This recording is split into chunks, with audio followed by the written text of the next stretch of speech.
মিলে বেড়ঘড়ি করতে যাচ্ছি আমাদের হলদিয়া, তো সেখানে যাচ্ছি।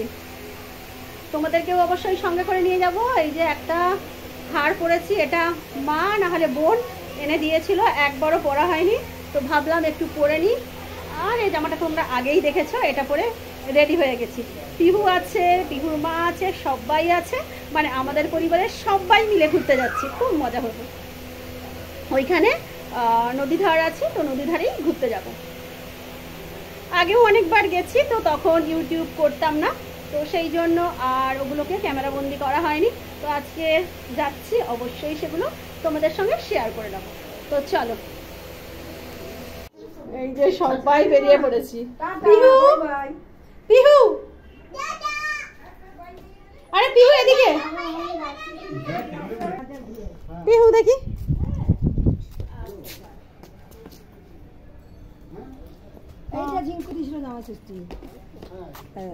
মাকে এটা বোন জামাই ষষ্ঠীতে দিয়েছিল, মা এটা পরে নিয়েছে, আর আমারটা এখনো পরেনি।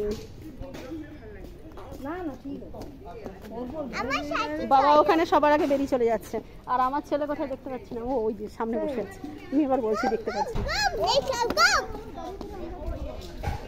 কাম কাম কাম, সে বলছে কাম। তোর পিঠে এত বড় ব্যাগ কেন? বাবা, ও তো টিউশনই পড়তে যাবে, আর আমরা নদী ধারে ঘুরবো।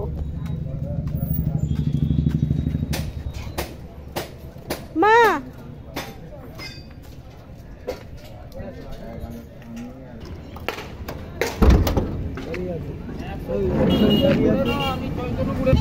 পিহু সামনে বসছে তার দাদার সঙ্গে।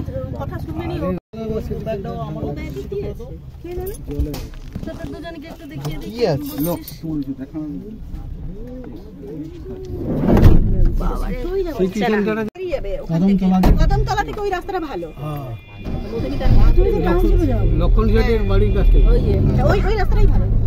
তো হ্যালো বন্ধুরা, হলদিয়া ক্যানভাসে তোমাদের সবাইকে স্বাগত জানাচ্ছি, আর সঙ্গে আছি আমি অন্তরা।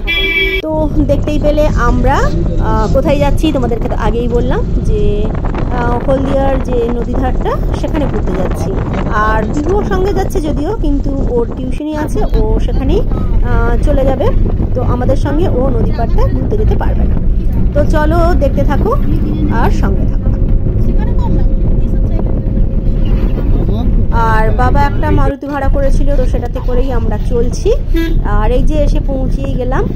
আর কি বলতো, কারণ যেতে যেতে সন্ধে হয়ে যাবে, সন্ধে নয় রাত্রি হয়ে যাবে, তো সুতরাং ফেরার সময় অসুবিধে হবে। আর মা খুব একটা এখন বাসে উঠতে চায় না, আর এতটা দূর লং জার্নি, তো মানে টোটোতে অটোতে এগুলোতে যাওয়া সম্ভব নয়, আর সে কারণে বাসেই যেতে হবে। আর মার বাসে উঠতে প্রবলেম আছে, কারণ পাদানিগুলো তো একটু উঁচুতে হয়, তো সেই কারণে।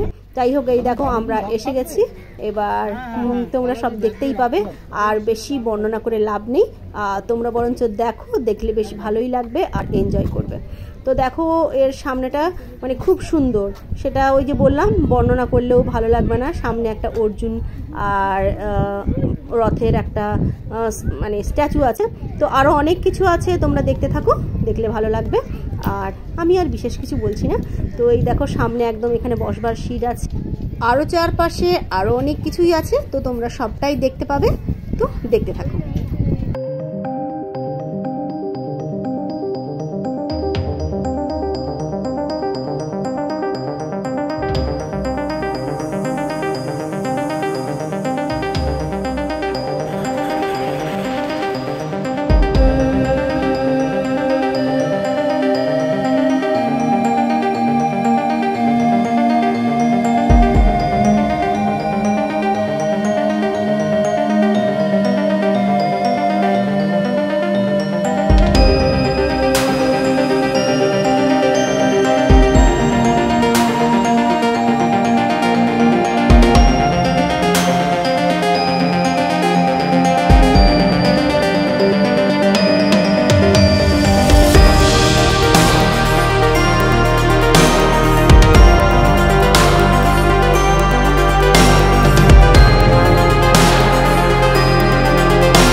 দাদা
চলে এলাম, এবার যাচ্ছি পিহুর কাছে। পিহু টিউশন পড়তে গেছে, তোমাদেরকে বলেছিলাম।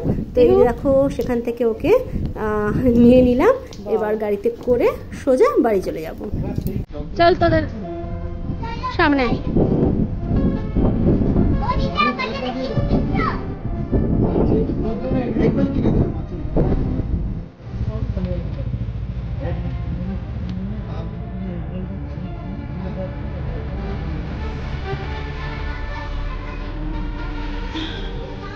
এখানে গাড়ি আবার একটু থামানো হলো।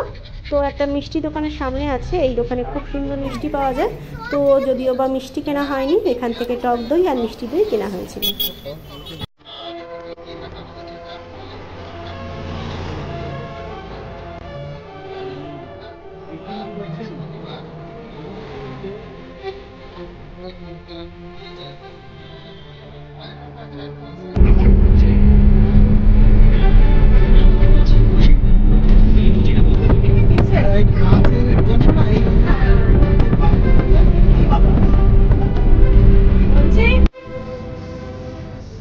তোমরা ভাবছো আমার বাড়ি মানে চৈতন্যপুরে হয়তো নেমে পড়েছি, কিন্তু না, এটা চৈতন্যপুর নয়, এটা হচ্ছে আমাদের বোনের শ্বশুরবাড়ির কাছাকাছি, মানে মঞ্জুশ্রী।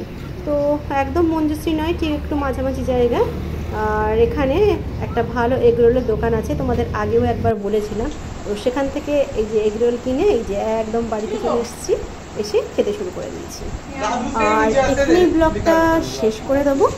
তো বেশ গরম লাগছে, সেই জন্য এসেই কোনো রকমের হাত মুখ ধুয়ে এই যে ফ্যানের নিচে বসে খেতে শুরু করে দিয়েছি। আর তোমাদেরকে একটু পিহুকে দেখিয়ে দিয়ে যাবো। আর হলদিয়া নদীর ধারটা তোমাদের কেমন লাগলো অবশ্যই বলবে। এই যে পিহু কি খাচ্ছে। তাহলে এখানে এই ব্লগটা শেষ করলাম, আগামী পর্বে আবার আসবো নতুন ব্লগ নিয়ে। এখনকার মতো টাটা।